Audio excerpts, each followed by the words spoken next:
हम अभी एक और कॉन्सेप्ट देखते हैं यहाँ पे कि इसमें क्या बोल रहा है।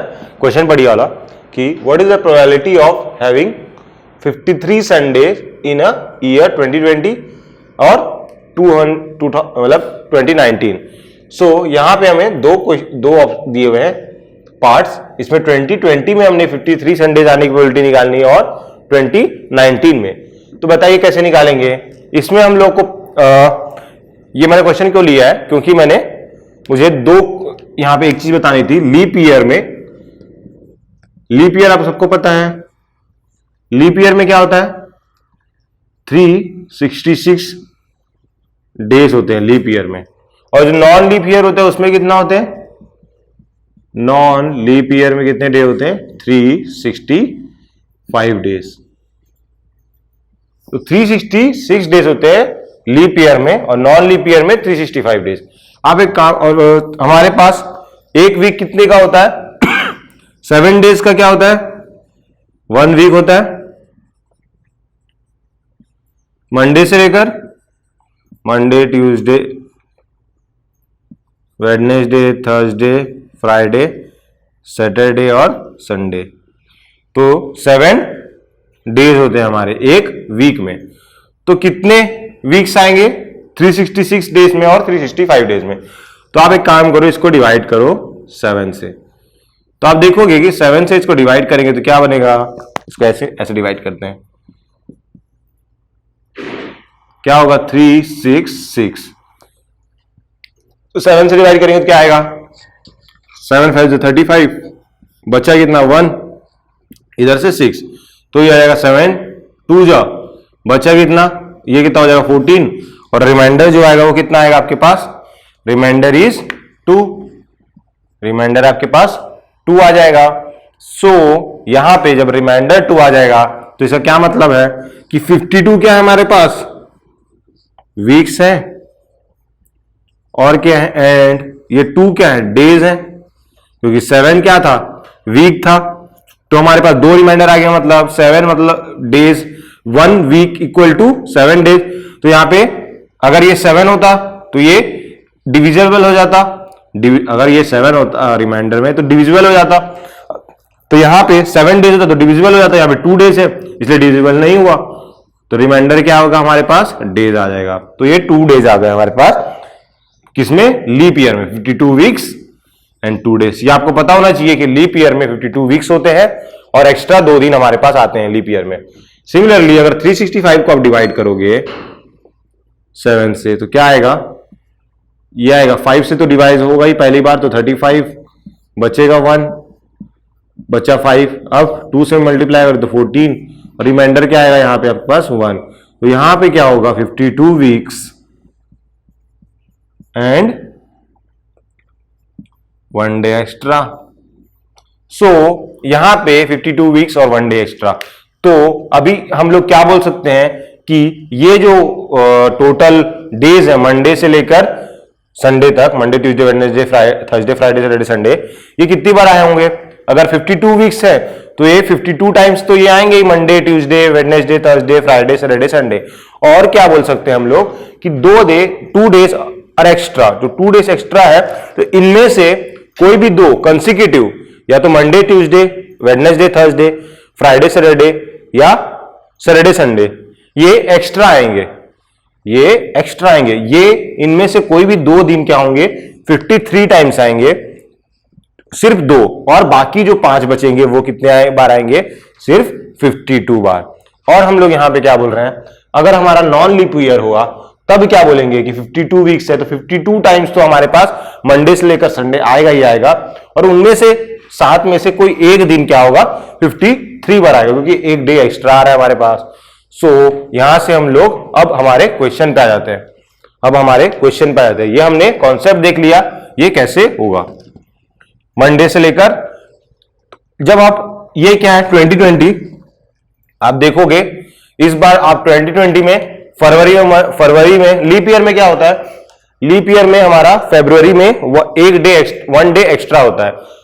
नॉन लीप ईयर में हम लोग 1 से लेकर 28 डेज तक ही 1 मंथ को बोलते हैं, लेकिन जब लीप ईयर आता है तो उसको क्या 29 डे 29th भी हमारा डेट एक आता है, नहीं तो 28 के बाद क्या आता है सीधा 1 मार्च।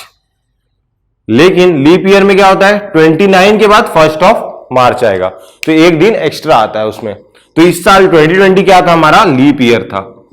2020 इज अ लीप ईयर। आप नेट में सर्च कर लो अगर आपको नहीं पता है तो, नहीं तो आप देख सकते हो खुद भी काउंट कर लेना। सो 2020 इज अ लीप ईयर।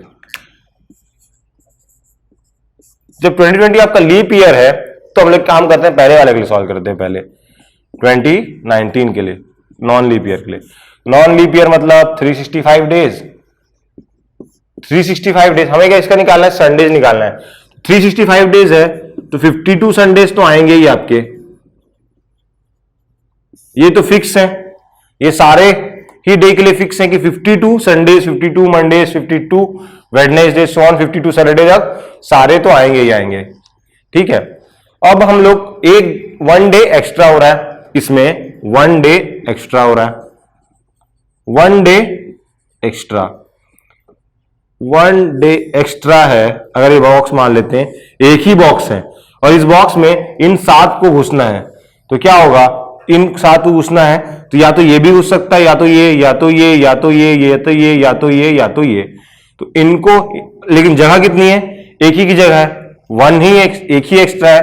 तो इनमें से आपको अगर मंडे चाहिए, इसको मंडे, तो इसकी प्रोबेबिलिटी क्या होगी कि इसके अंदर मंडे घुसेगी, मंडे ही घुसेगा इसके अंदर, क्या प्रोबेबिलिटी होगी, उसकी प्रोबेबिलिटी होगी 1/7। क्यों, क्योंकि 7 आपके पास टोटल है, 7 में से कोई भी आ सकता है, लेकिन आपको कोई एक को डालना है, तो उसकी प्रोबेबिलिटी क्या होगी 1/7 ही चांस होगा उसका।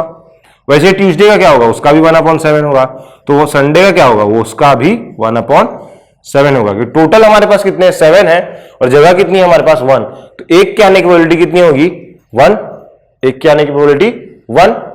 जैसे कि मान लेते हैं इन लोग 7 लोग अगर फाइट कर रहे हैं और जीतने की प्रोबेबिलिटी एक ही है, एक ही जन जीतेगा, तो उसमें हर एक की जीतने की प्रोबेबिलिटी क्या होगी 1/7। जीतेगा तो कोई एक ही, 7 में से कोई जीत सकता है, तो 1/7 इसकी प्रोबेबिलिटी होगी। तो वही 1 डे एक्स्ट्रा है, तो उसमें आने की प्रोबेबिलिटी क्या होगी 1/7, किसकी, कोई भी एक डे की। तो हमें किसके लिए निकालना है, लेकिन हमें तो सिर्फ संडे के लिए देख करना है, तो उसका क्या होगा प्रोबेबिलिटी, संडे के लिए उसकी प्रोबेबिलिटी हो जाएगी 1/7। सो यहां पे मैं लिख रहा हूं जो ये 1 डे एक्स्ट्रा है, इसमें अगर संडे के आने की प्रोबेबिलिटी निकालूंगा मैं, तो ये कितना होगा 1/7। तो यही हमारा क्या हो जाएगा, आंसर भी हो जाएगा। आप देखोगे तो हमारे पास क्या बोला है, what is the probability of having 53 Sunday. 53 Sunday में 52 संडे तो आपका आएगा ही। अगर 52 संडे निकालने की अगर प्रोबेबिलिटी निकालनी है आपको, 52 संडे इन अ ईयर, अगर आपको ये पूछा हो कभी भी 52 संडे इन अ ईयर, तो उसके लिए प्रोबेबिलिटी क्या हो जाएगी, इसकी प्रोबेबिलिटी हो जाएगी 1। ये आपका 1 हो जाएगा। मैक्सिमम प्रोबेबिलिटी क्या होती है 1, और यही आपका आ जाएगा 1। क्यों, क्योंकि 52 संडे तो आएगा ही आपका, कोई भी ईयर हो, या तो लीप ईयर हो या तो नॉन लीप ईयर हो, 52 संडेज तो आएगा ही। अगर आपको 53 संडे चाहिए, अगर आपको यहां पे पूछा है, जैसे इस क्वेश्चन में पूछा है 53 संडे, तो उसके लिए हमें कैलकुलेट करना पड़ेगा। उसके लिए कैसे कैलकुलेट करना पड़ेगा, उसके लिए कैलकुलेट करना है मतलब कि ये इक्वल टू क्या है हमारे पास, पी ऑफ 1 एक्स्ट्रा संडे ही है। क्यों, इसको ऐसा लिख सकते हैं ना, पी ऑफ 1 एक्स्ट्रा संडे। क्यों, क्योंकि 52 संडेज तो आ ही रहे, बस एक संडे एक्स्ट्रा आना है, और उसके लिए जगह कितना है, 7 लोग फाइट कर रहे हैं, 7 डेज फाइट कर रहे हैं, लेकिन एक्स्ट्रा डे में हमारे पास संडे को ही घुसाना है, तो उसकी प्रोबेबिलिटी आ जाएगी 1/7। जगह 2 है और हमें चाहिए, नहीं जगह एक ही है और 7 में से चाहिए, तो टोटल पॉसिबल कितने, ये क्या आपके पास ऑल पॉसिबल आउटकम्स, और ये कितना है favourable. What is favourable, Sunday is favourable, और वो कितना है 1 ही है। नंबर कितना है उसका 1, number of favourable outcome is 1, that is Sunday, and number of all possible outcomes is 7, और वो कितना है मंडे से लेकर संडे तक टोटल। अब हम लोग आ जाते हैं अपने लीप ईयर में, ये आपको समझ में आ गया होगा ये, तो इसमें हम लोग अब आ जाते हैं लीप ईयर में। यहां पे कितना है, 1 डे एक्स्ट्रा है। मैं एक काम करता हूं, इसको रफ करता हूं, और हमने नॉन लीप ईयर देख लिया तो इसको रफ करता हूं। तो अगर हम लोग यहां पे लीप ईयर वाले केस में देखें, means first case that is 2020 क्या था हमारा, लीप ईयर था। सो यहां पे अगर आप देखोगे तो 53 संडे निकालने की प्रोबेबिलिटी आपकी क्या आएगी, यही निकालना है हमें, यही निकालना है। मतलब ये भी क्या है हमारे पास, 52 संडेज तो आएंगे ही, 1 एक्स्ट्रा संडे, इसी की प्रोबेबिलिटी निकालनी है हमें इन अ ईयर। 2 एक्स्ट्रा संडे आ सकते हैं क्या, नहीं, आपके पास 2 दिन एक्स्ट्रा जरूर है। यहां पे हमें क्या है, 2020 लीप ईयर में 366 डेज हैं, तो इसमें से 2 डेज एक्स्ट्रा आ रहे हैं आपके पास, 52 2 वीक्स है, 2 दिन एक्स्ट्रा आ रहे हैं। तो बताइए क्या दोनों दिन संडे आ सकता है क्या, नहीं आ सकता, दोनों दिन तो संडे नहीं आ सकता। या तो कैसे आएगा, या तो आपका आएगा सैटरडे संडे, या फिर आएगा Sunday and Sunday Monday, consecutive आएगा ना। ऐसा तो नहीं होगा कि दोनों दिन संडे आ जाएगा लगातार, ये तो पॉसिबिलिटी है नहीं। तो मैक्सिमम कितनी आ सकती हैं, 53 ही संडे आ सकता है, 54 संडे नहीं आ सकता। अगर 2 दिन एक्स्ट्रा है फिर भी हमारे पास 54 संडे कभी नहीं आ सकता, 53 संडे ही आएगा। सो यहां से हम लोग जब हम निकालेंगे 1 extra Sunday in a year, तो यहां पे मैं बोलता हूं 2 दिन एक्स्ट्रा है मेरे पास, 2 प्लेस है मेरे पास, या फिर 2 दिन मतलब यहां पे क्या क्या आ सकता है, इधर ये सैटरडे, ये मैं क्या निकाल रहा हूं, फेवरेबल आउटकम्स। आ तो कुछ भी सकते हैं इसमें, लेकिन या तो सैटरडे आए या तो संडे आए, या फिर संडे और मंडे आ जाए, दोनों केस हो सकता है, या तो सैटरडे संडे या तो संडे मंडे से। देन अब हमें क्या निकालनी है, इसकी प्रोबेबिलिटी निकालनी है। तो यहां पे P of 1 extra Sunday in a year क्या होगा, तो आप देखोगे तो ये कॉम्बिनेशन होगा 2/7। कैसे 2/7 होगा, मंडे ट्यूसडे वेडनेसडे थर्सडे, इसको थोड़ा और अच्छे से लिखते हैं। ये 2/7 कैसे आएगा, अगर समझ में आ गया तो ठीक है, अगर नहीं समझ में आया तो एक और मैं बता रहा हूं 2/7 कैसे आएगा। वैसे आपको समझ में आ जाएगा कैसे आएगा, अगर किसी को नहीं समझ में आ रहा है तो मंडे ट्यूसडे, फिर वेडनेसडे थर्सडे, देन गलत हो गया ना यहां पे, क्या गलत हो गया, मंडे ट्यूसडे आ सकता है, या तो क्या आ सकता है ट्यूसडे वेडनेसडे, या तो वेडनेसडे और थर्सडे, या फिर थर्सडे फ्राइडे, फ्राइडे सैटरडे, या फिर सैटरडे संडे, और संडे या फिर ऊपर लिख रहा हूं मैं, संडे आ सकता है और मंडे। तो ये कितने हो गए टोटल पॉसिबिलिटीज उस 2 दिन के लिए, 1 2 3 4 5 6 और 7। तो क्या होंगे, ये भी पॉसिबिलिटी हो सकती है, ये भी, ये भी, ये भी, ये भी, ये भी, ये भी, ये ऑल पॉसिबल आउटकम्स है। तो कितने पॉसिबल आउटकम्स है, नंबर कितना है इनका, 7 पॉसिबल आउटकम्स। और हमारा फेवरेबल आउटकम कौन सा है, फेवरेबल आउटकम है हमारा या संडे फेवरेबल आउटकम है। कहां कहां पे संडे आ रहा है, संडे मंडे में संडे आ रहा है, और सैटरडे संडे में हमारे पास संडे आ रहा है। तो हमारा फेवरेबल आउटकम क्या होगा, ये और ये। तो इसके लिए हमने 2/7, 2 कितना है, 2 ही नंबर है फेवरेबल आउटकम के, तो 2 आ गए, और टोटल आउटकम्स थे 7, तो ये आपके आ गया 2/7। तो ये किसकी प्रोबेबिलिटी है, probability of getting 53 Sundays in a year, in a leap year. ठीक है, तो ये गया 2/7। अगर आप P ऑफ ये भी निकालोगे ना, 53 Mondays in a leap year, तो वो भी आपका क्या आएगा 2/7। अगर आप ट्यूसडे निकालोगे तो वो भी 2/7। क्यों, अगर आप मंडे निकालोगे तब आपका फेवरेबल आउटकम क्या होगा, अगर आप मंडे के लिए निकालोगे तब क्या आएगा, ये तो आएगा ये फेवरेबल आउटकम संडे मंडे, अगर मंडे के लिए, और कौन सा आएगा, ये भी आएगा, मंडे ट्यूसडे भी हो सकता है, ये भी आपका फेवरेबल आउटकम होगा, तो ये हो जाएगा, ये भी हो जाएगा 2/7। तो ये लीप ईयर और नॉन लीप ईयर का हमारे पास कॉन्सेप्ट हमने देख लिया है। So next we have one problem on divisibility. मैंने ऊपर लिख दिया डिविजिबिलिटी, लेकिन आपको क्वेश्चन से भी समझ में आ जाएगा कि डिविजिबिलिटी की प्रॉब्लम है। इससे पहले भी जो भी क्वेश्चन किए हमने वो आपको देख के समझ में आ जाएगा कौन से टॉपिक में से क्वेश्चन है। मैंने लिखा नहीं है कहीं पे कौन से टॉपिक के क्वेश्चन है, लेकिन प्रोबेबिलिटी में कुछ भी क्वेश्चन कहीं से भी सारे कॉन्सेप्ट से रिलेट करके आ सकता है, तो मैंने स्पेसिफिकली टॉपिक नहीं लिखा है, लेकिन कुछ कुछ कॉन्सेप्ट जैसे कार्ड से कॉन्सेप्ट हो गए, लीप ईयर वाला कॉन्सेप्ट हो गया,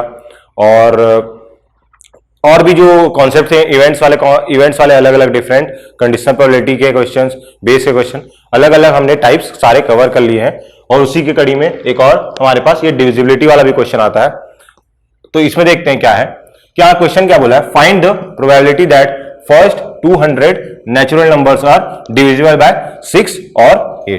तो यहाँ पे फर्स्ट नेचुरल नंबर्स 200 तक बोला है, तो हमारा नेचुरल नंबर कहां से स्टार्ट होता है, 1 2 3 4 5 6, तो सो ऑन हमारा 200 तक हमें एक set of natural numbers consider कर लिया अकॉर्डिंग टू द क्वेश्चन।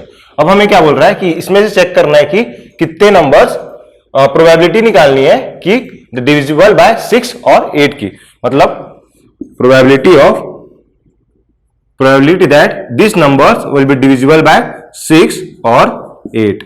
तो आपको यहां पे और दिख रहा है, और का क्या मतलब होता है, हमने पहले भी देखा है, और क्या रिप्रेजेंट कराता है हमेशा, ये यूनियन है, एंड क्या रिप्रेजेंट करता है, ये इंटरसेक्शन, ये ऑलवेज ट्रू होगा, जहां भी और होगा वहां पे यूनियन होगा, एंड होगा। कई लोग इसे मिसअंडरस्टूड करते हैं कि और का मतलब या यूनियन का मतलब प्लस एंड इसका मतलब मल्टीप्लीकेशन भी होता है, ये रॉन्ग है, this is wrong, this is not always true, not always, कुछ कुछ केस में ट्रू होगा लेकिन not always true that union means plus and intersection means multiplication, और मींस या फिर और मींस प्लस और एंड मींस मल्टीप्लीकेशन, ये नॉट ऑलवेज ट्रू होगा। किस केस में ये प्लस होगा यूनियन का मतलब, किस केस में होगा, म्यूचुअली एक्सक्लूसिव के केस में ये यूनियन का मतलब प्लस आएगा। क्यों, क्योंकि वहां पे P of A union B equal to क्या होता है, P of A plus P of B minus P of A intersection B होता जरूर है, लेकिन म्यूचुअली एक्सक्लूसिव केस में A इंटरसेक्शन B क्या आता है, P of A intersection B is 0, तो वहां पे सिर्फ P of A plus P of B आएगा। सिमिलरली इंटरसेक्शन कब इसका मल्टीप्लीकेशन में कन्वर्ट हो जाएगा, इंटरसेक्शन को हम लोग कब मल्टीप्लीकेशन में लिख सकते हैं, कब लिख सकते हैं, जब इवेंट्स इंडिपेंडेंट हो। तो जब इवेंट्स इंडिपेंडेंट होंगे तो जो इंटरसेक्शन होगा A इंटरसेक्शन B वो क्या आएगा, आपका मल्टीप्लीकेशन में आ जाएगा, when the events are independent, and when the events are mutually exclusive union will be, we will take union as plus but not always true, okay। लेकिन ये और का मतलब यूनियन एंड का मतलब इंटरसेक्शन, ये वाला कंडीशन ऑलवेज आपका ट्रू आएगा, दिस इज ऑलवेज ट्रू। तो ये आपको ध्यान रहना चाहिए, कई बार गलती हो जाती है हमसे। सो यहां पे हमें क्या बोला है कि P ऑफ 6 और 8 मतलब डिविजिबल बाय 6, और ये कुछ भी लिखिए, इससे कोई फर्क नहीं पड़ता, गेट में तो आपको सॉल्यूशन देखने तो आएगा नहीं, आपको आंसर निकालने से मतलब है। सो P ऑफ 6 और 8 निकालना है हमें, मतलब डिविजिबल बाय 6 और 8 इनका।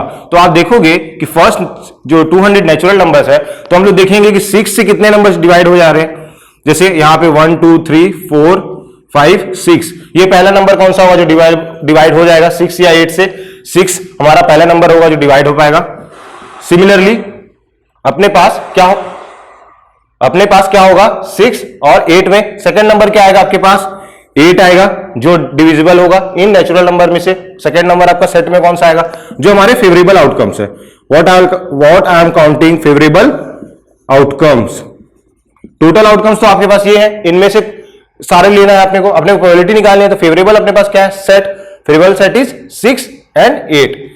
मैं यहां पे इसको इवेंट ई भी बोलूंगा, ई क्या डिनोट कर रहा है, फेवरेबल आउटकम्स, दैट 6, 8, और नेक्स्ट क्या आएगा 12, उसके बाद 16, ये क्या होंगे 6 और 8 से, या तो 6 या तो 8 से, दोनों में से किसी न किसी से डिविजिबल होंगे। और क्या आएगा अपने पास 18, देन 24, देन सो ऑन, ये कहां तक जाएगा, ये 200 से पहले तक। 200 देखते हैं हम लोग किससे किससे डिविजिबल है, 6 से डिविजिबल है क्या, नहीं है 6 से डिविजिबल, ये 6 से डिविजिबल नहीं है, क्यों, 6 3 जा 18, 2 आएगा, 6 3 जा 18, आपके पास क्या रिमाइंडर बच जाएगा, 2 आपका क्या आ जाएगा, रिमाइंडर आ जाएगा।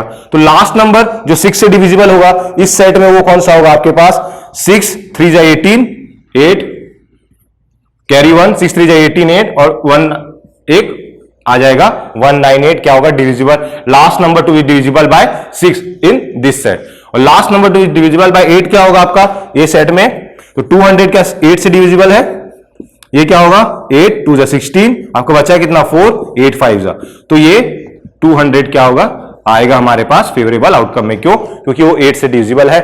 तो हमने क्या निकाला, इसमें से फेवरेबल आउटकम्स निकाल लिए, लेकिन ये क्या आया हमारे पास 6 और 8 में से डिविजिबल होने का चांसेस आया, लेकिन इसमें से आप देखोगे कि कुछ अब प्रोबेबिलिटी निकालेंगे हम लोग, तो क्या आएगा, अगर मैं इस इवेंट को क्या बोल रहा हूं, डिविजिबल बाय 6 और 8 को P ऑफ E बोल रहा हूं, तो आपको P ऑफ E निकालना पड़ेगा, यही तो निकालना है हमें।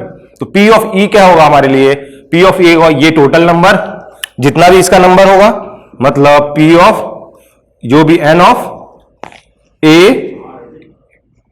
N of E upon N of S, S क्या है हमारे पास, ये हमारा सैंपल स्पेस है, N of E upon N of S, तो N ऑफ S तो हमें पता है, N ऑफ S तो हमें पता है, तो वो कितना है 200, लेकिन N ऑफ E कितना है वो हमें पता नहीं है। N ऑफ E क्या है, N ऑफ E है क्या है, N of E equal to N of क्या होगा, डिविजिबल बाय 6 और डिविजिबल बाय 8 दोनों, मतलब इसको मैं और की जगह यूनियन भी लिख सकता हूं, जो नंबर डिविजिबल बाय 6 होंगे और 8 से उन दोनों का यूनियन है। तो आप देखो इस यूनियन में इसका फॉर्मूला क्या होता है, N ऑफ 6 क्या डिनोट कर रहा है यहाँ पे, डिविजिबल बाय 6, जितने भी नंबर डिविजिबल बाय 6 है वो यहां पे मैंने उसको लिखा है, या फिर उसको 6 डिविजिबल बाय 6 को आप जो सेट होंगे वो A ले लो, डिविजिबल बाय 8 वाले को B ले लो, ऐसा भी लिख सकते हो। तो जहां 6 की जगह A लिख लेना और B की जगह 8 लिख लेना, लेकिन मैं इसको चेंज नहीं कर रहा हूं, अभी के लिए मैं ऐसे ही लिख दे रहा हूं। आप इसको ऐसे भी, अगर आपको प्रॉब्लम हो रही है तो एक बार ऐसे लिख के आप समझने की कोशिश करना, लेकिन आपको दिक्कत नहीं होगी क्योंकि मैं यहां पे बता दे रहा हूं। तो N of divisible by 6 plus N of divisible by 8, यही होगा फॉर्मूला यूनियन का, क्या होता है minus N of divisible by 6 and 8 both, ये क्या रिप्रेजेंट कर रहा है, डिविजिबल बाय 6 एंड 8 बोथ। तो हमारा क्या है यहां पे, ये मैं रफ कर रहा हूं, सो इसमें हमें क्या करना है, ये एक सेट, ये हमारे पास सैंपल स्पेस है जो फर्स्ट 100 नेचुरल नंबर्स का है, तो ये कुछ नंबर्स जो 6 से डिवाइड हो रहे हैं और ये कुछ नंबर्स हैं जो 8 से डिवाइड हो रहे हैं, तो इसमें कुछ कॉमन भी है। तो ये क्या है, जब आप 6 वाला काउंट कर रहे हो तो एक बार इसको काउंट कर लिए, 8 वाले में भी इसको काउंट कर लिए, तो एक बार इसको माइनस करने पड़ेगा, 2 बार काउंट किए तो वही हमने माइनस किया है। तो क्या बताइए, ये वाले में से हमने, अगर मैं यहां पे सिर्फ काउंट करूंगा 6 और 8, तो ये वाला जो है नंबर ये तो सही है, ये तो सही है, ये हमने जो सेट बनाया है ये सही है। अब मैं देखता हूं कि अगर मैं इंडिविजुअली काउंट करूं कि नंबर ऑफ, ये कितना होगा, नंबर ऑफ कितने नंबर है इसमें से जो 6 से डिविजिबल होंगे, तो उसके लिए कैसे निकालेंगे, तो मैं यहां से निकाल लेता हूं डिविजिबल बाय 6, ये हमने क्या निकाला, E क्या है 6 और 8, लेकिन हम लोग इसको काउंट नहीं कर सकते क्योंकि इसका स्पेसिफिक कोई सीक्वेंस नहीं है, इसलिए हम लोग इसको इस फॉर्म में अलग अलग करके काउंट कर रहे हैं। तो 6 से कितने नंबर्स डिविजिबल होंगे, तो इसको 200 डिवाइडेड बाय अपने 6 किया था तो क्या आया था हमारे पास 33। तो इनमें 33 नंबर्स ऐसे हैं इस सेट में E में जो क्या है 6 से डिविजिबल है, तो N ऑफ 6 कितना हो गया आपका 33। सिमिलरली N ऑफ 8 क्या होगा, 200 डिवाइडेड बाय 25, और ये आपका आएगा, ये कितना आएगा, 8, ये कितना आएगा आपका 25, अभी हमने निकाला था, तो ये कितना हो गया 25 माइनस, अब आप ये कैसे निकालोगे, N ऑफ 6 इंटरसेक्शन 8, ये कैसे निकालेंगे हम लोग, आप देखेंगे कि ये निकालने के लिए 6 और 8, अगर कोई नंबर दोनों से डिविजिबल है, x जो नंबर है वो 6 और 8 दोनों से डिविजिबल है, तो वो कैसे फाइंड आउट करेंगे, तो उसको फाइंड आउट करने के लिए आपको एलसीएम निकालना पड़ेगा 6, 8 का। तो 6, 8 का एलसीएम क्या होगा बताइए, 6 और 8 का आप एलसीएम निकालोगे तो क्या आएगा, ये आएगा आपका, कितना आएगा, पहले तो 2 से तो 3 और 4, अब इसका एलसीएम की वैल्यू क्या आएगी, 3 4 3 जा 12, 12 2 जा 24, तो 24 क्या होगा आपका एलसीएम होगा। तो ये जो एलसीएम है, आप क्या करो, जो आपका एलसीएम आया है उसके लिए डिविजिबिलिटी निकालो कि कितने नंबर्स डिविजिबल हैं इस सेट में जो 24 से डिविजिबल होंगे, और वही क्या होगा आपका डिविजिबल बाय 6 और एंड 8 बोथ, जितने भी नंबर्स हैं यहां पे जो डिविजिबल बाय 6 एंड 8 बोथ आ रहे हैं वो क्या हो जाएंगे आपके, वो आपको पता चल जाएंगे कितने नंबर से, अगर आप डिवाइड बाय 24 से डिविजिबल होने वाले नंबर निकाल लोगे। तो पहला नंबर कौन सा होगा, जो आपका 6 और 8 इसके बीच में जो लाई कर रहा है वो पहला नंबर कौन सा होगा, वो आपका होगा 24, जो इसके बीच में लाई कर रहा है। तो यहां पे आपका 24 जो पहला नंबर होगा वो होगा। दूसरा नंबर कौन सा होगा, 48 जो इसके बीच में लाई कर रहा होगा कॉमन पार्ट में। तो क्या है, इसमें भी 24 काउंट हो गया है, इसमें भी 24 काउंट हो गया है, इसमें भी 48 काउंट हो गया, इसमें भी 48, इसलिए हमें एक को माइनस करना है। इसलिए हम लोग 24 से देखते हैं कितने नंबर्स डिवाइड हो रहे हैं। 200 डिवाइडेड बाय आप 24 करोगे तो क्या आएगा, तो आप 24 तो इसको डिवाइड करते हैं, क्या आएगा, अगर मैं इसको 8 से ही डिवाइड कर देता हूं तो क्या होगा, 8 3 जा, और ये कितना हो गया 8, ये 25 हो गया, और इसको डिवाइड करेंगे तो क्या आएगा, ये हो जाएगा 3 8 जा 24, और बचेगा क्या remainder, 1 will be the remainder, 1 will be the remainder. तो क्या हो जाएगा, कितने नंबर्स हैं आपके पास जो 24 से डिवाइड हो रहे हैं, वो 8 नंबर्स हैं जो 24 से डिवाइड हो रहे हैं। तो 8 नंबर्स आप, ये कितना होगा -8। तो ये क्या बता रहा है हम लोग को, ऐसे ये नंबर है यहाँ पे 8 नंबर्स ऐसे हैं जो डिविजिबल बाय 6 एंड 8 बोथ हैं, जो इस पार्ट में लाई कर रहे हैं, जो कॉमन पार्ट में लाई कर रहे हैं। तो वो हमने माइनस कर दिया। क्यों माइनस किया, क्योंकि इससे भी इंक्लूड हो गए थे और इसमें भी इंक्लूड हो गए थे, तो एक हमने माइनस कर दिया। तो ये कितना हो जाएगा, आप कैलकुलेट कर ही सकते हैं। तो 33 - 8 करेंगे तो कितना आ जाएगा, ये आपका 25 ही आ जाएगा, और 25 कितना हो गया आपके पास 50। 33 - 8 करने से कितना आएगा, 25 ही आएगा। ठीक है, तो ये करेक्ट है हमारा आंसर। सो यहां से अब हम लोग, ये हो गया अपने पास 50, एन ऑफ ई का वैल्यू आ गया 50। इसी के लिए हमने जितनी जद्दोजहद की है वो इसी के लिए की, एन ऑफ ई के लिए। सो यहां से हमारे पास आंसर आ जाएगा 1/4, दैट इज 0.25। तो हम आपको जो आंसर में फिल इन द ब्लैंक्स अगर कोई क्वेश्चन होगा तो इसमें आंसर में क्या डालना है आपको, 0.25। ओके, सो इसमें कुछ था नहीं, फर्स्ट 200 नेचुरल नंबर कंसिडर किया, उसके बाद उसका, और इसके बाद क्या करना है आपको, जैसे मैं बता रहा हूं, अगर आपको एग्जाम में कैसे सॉल्व करना है, एग्जाम में इतना मैंने तो एक्सप्लेन करने के लिए इतना कुछ किया है। एग्जाम में आप क्या करोगे, क्वेश्चन पढ़ोगे, फर्स्ट आपका 200 नेचुरल नंबर, ये तो आपको दिमाग में ही होगा, ये तो आपको दिमाग में ही होगा, फर्स्ट 1 से लेकर 200 तक फर्स्ट नेचुरल नंबर्स होंगे। उसके बाद आपको ये निकालना, ये आपको भी समझ में आ जाएगा क्वेश्चन पढ़ते कि 6 डिविजिबल बाय 6 और 8, इसी यही निकालना है आपको। अब इससे आपको यहां से ये समझ में आ जाएगा कि आपको ये फाइंड करना है कि 6 और यूनियन 8 कितने नंबर्स हैं जो 6 से भी डिवाइड हो रहे हैं और 8 से भी डिवाइड हो रहे हैं। यूनियन लेंगे तो ये आपका जाएगा n of 6 plus n of 8, ये लिख लोगे आप। ये लिख लोगे तो आपको 6 से निकालना है तो डिवाइड बाय 6 कर देना, तो जो भी आपका एग्जैक्ट वैल्यू आएगी रिमाइंडर को हटा के तो वो जाएगा, 33 आ रही थी तो 33 नंबर्स हो गए, यहां पे करोगे तो 25 आ रहा था। अब इसमें से जो माइनस करना है उसको एलसीएम लेना है, एलसीएम से वापस से सेम करोगे तो 8 आ जाएगा नंबर, और वो आपका कॉमन नंबर होगा, उसको आप टोटल में से माइनस कर दोगे तो आपके पास नंबर आ जाएगा 50, that is n of e, और वो क्या है, divisible by 6 union divisible by 8। तो अब ये क्या हो गया, यहां से हमारे पास प्रोबेबिलिटी आ जाएगी, क्योंकि टोटल तो हमारे पास पता है और हमारे पास जो फेवरेबल थे वो हमने निकाल लिया। ओके।